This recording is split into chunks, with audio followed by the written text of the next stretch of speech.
而家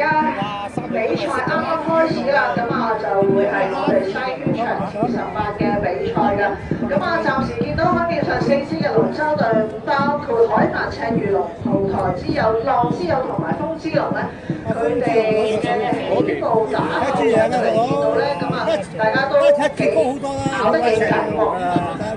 冇錯啊，4條龍船咧睇落啊，而家呢個位置啊，好似有啲緊張，但係睇落好似咧，我哋埋線咧有佔咗少少優勢啊，嚟到呢一個比賽嘅中段啊，大家咧都係齊咗齊咁樣樣啦，繼續一路向住我哋個終點進發。咁我哋好似隱約聽到咧，有啲龍咧已經慢慢起咗鼓㗎啦，嚟到我哋咧終點前最後一個雲高咧已經開始加力加緊上嚟啦，啲圖好似繼續都係佔住個優勢喎，可唔可以笑到最後咧？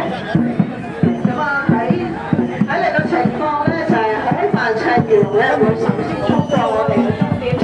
跟隨其後嘅咧就會好似係我哋嘅浪之友。不過我哋終極嘅賽果咧，我哋都會留翻終點裁判咧去話翻俾我哋知最後嘅結果係點，